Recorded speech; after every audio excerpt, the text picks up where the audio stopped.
Welcome to the Maryland Means Business Podcast. Friday, Cal. And I'm going to be honest, we buried the lead on our own rundown today. We've got a comic shop that took 9 tries to get to Glen Burnie, a whole hidden economy built around Marylanders getting older, and $20 million headed for boat ramps and marinas up and down the bay. 3 stories that have almost nothing in common on paper, and yet by the end of this episode, I think you're going to see the thread.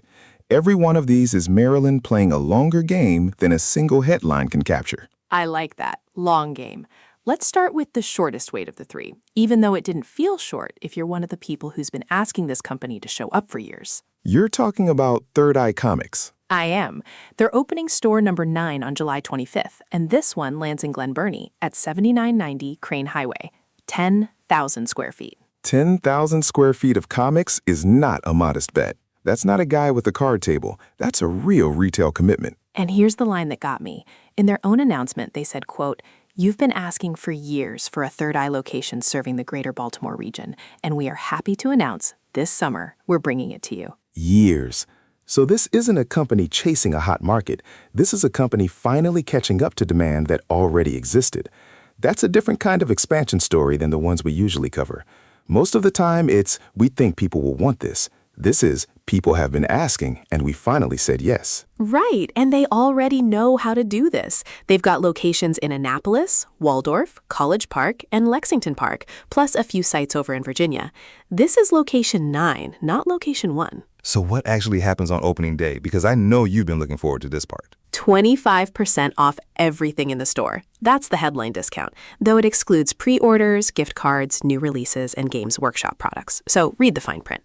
But the part I actually love is they're debuting something called Third Eye Thrift, a whole section for vintage merchandise right inside the new store. A thrift section inside a comic shop. That's smart. That gives people a reason to come back after the grand opening buzz wears off. It's not a one-time event, it's a permanent draw. Exactly. And they're rewarding the early birds, too. Free shirts for the first 5 customers, free stickers for the first 25. My take on this one is small, but I'll say it anyway. A business that waits for real, sustained demand before it expands, instead of just planting a flag and hoping. That's the boring, unglamorous version of good business planning, and it deserves more credit than it gets. Glen Burnie didn't get a comic shop because a spreadsheet says so. It got one because people kept asking. Welcome to the neighborhood, Third Eye. All right, from comics to something a lot less flashy on the surface, but honestly might be the biggest structural story in this whole episode. This is the one I've been chewing on all week, Chessie.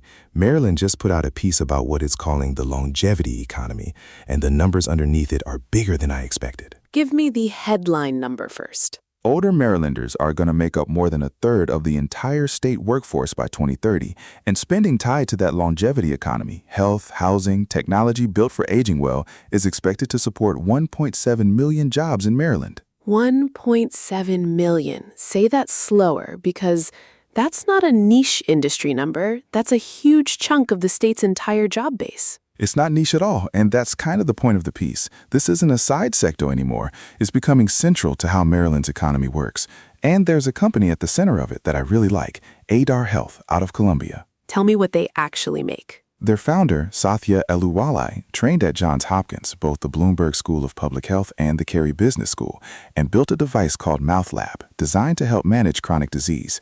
And they didn't do it alone. They got a $250,000 seed investment from TEDCO. Hang on, for anyone who doesn't live in this world, what is TEDCO? Because you said that name like everyone should already know it. Fair. Let me actually explain it instead of assuming.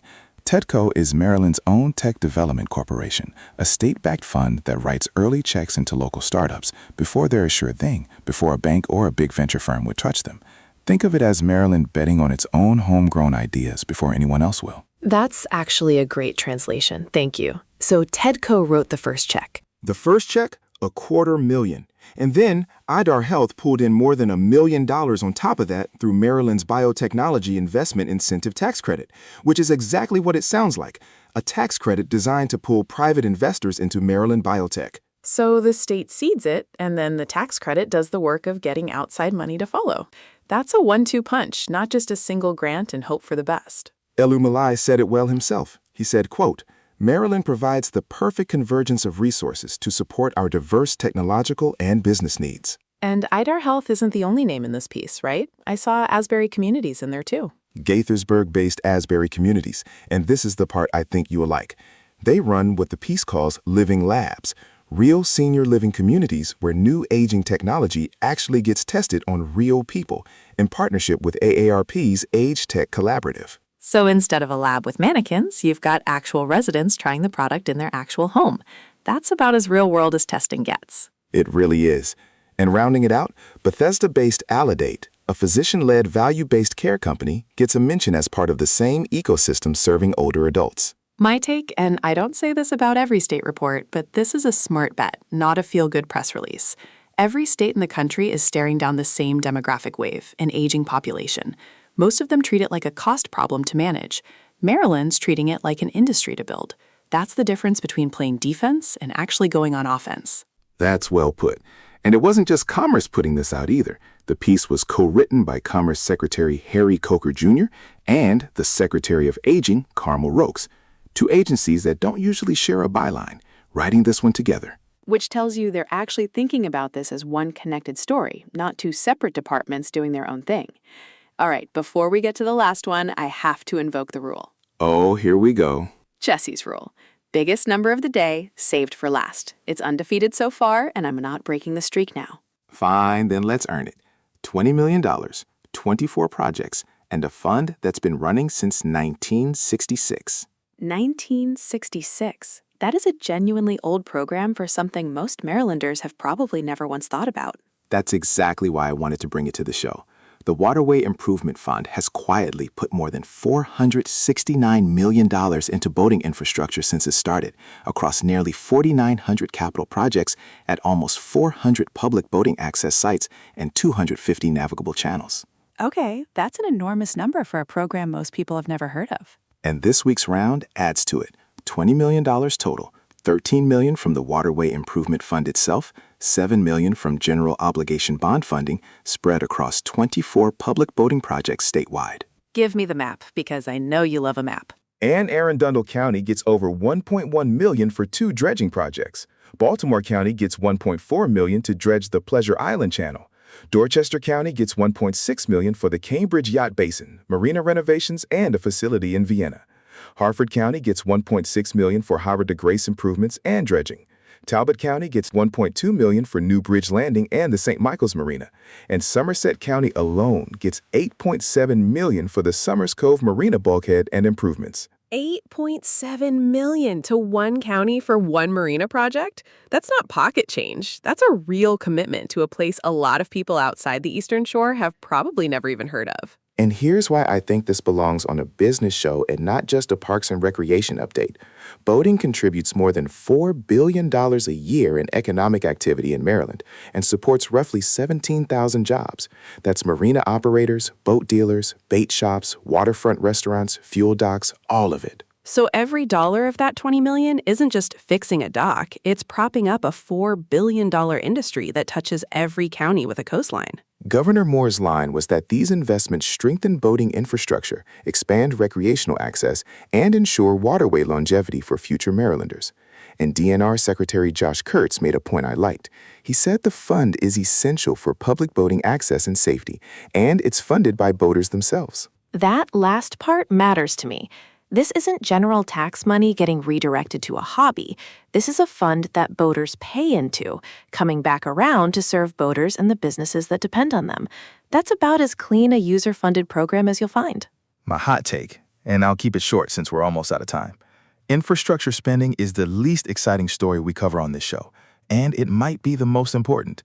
Nobody throws a ribbon cutting for a dredged channel, but every marina, every bait shop, every waterfront restaurant on that list depends on that channel staying navigable. Chessie's rule delivers again. All right, let's tally it up. A comic shop that finally answered years of requests with a 10,000 square foot store in Glen Burnie. A longevity economy quietly worth 1.7 million jobs, anchored by companies like Adar Health, Asbury Communities, and Alidade. And $20 million proving a fund most people have never heard of is holding up a $4 billion industry. 3 stories. 3 totally different time horizons. A company betting on next month, a state betting on 2030, and a fund that's been paying off since 1966. That's the long game I promised you at the top. Before we let you go, 2 quick things. 1, our sponsor. This episode is brought to you by Maryland Smart Energy. Smarter buildings, smaller bills. That's the whole pitch in 5 words. They help Maryland businesses cut their energy costs and their energy footprint through utility-funded programs. And the honest version of the pitch is, it costs you nothing out of pocket. Through September, that includes HVAC tune-ups at no out-of-pocket cost, fully funded by Empower Maryland. And look, you're already paying into that Empower Maryland line on your utility bill, whether you use it or not. Maryland Smart Energy just makes sure you actually get something back for it instead of leaving that money on the table. Find them at mdsmartenergy.com. That's mdsmartenergy.com, and get ahead of the next heat wave before it gets ahead of you. Second thing, this show is made almost entirely with AI, and we're deliberate about which tools we use. One's from companies that cover their own energy and grid costs and use water-efficient cooling instead of pushing those costs onto local households and small businesses. Same idea as our sponsor. Keep the costs where they belong. And every claim you heard today, the square footage, the funding numbers, the job figures, all of it is sourced and linked in our show notes, so go check our work. If you want more of this, find us on Spotify, Apple Podcasts, Amazon Music, or watch the full episode on YouTube. And head to marylandmeans.business to join the newsletter so you get the rundown before we even hit record. That's our show. And remember, Maryland means business.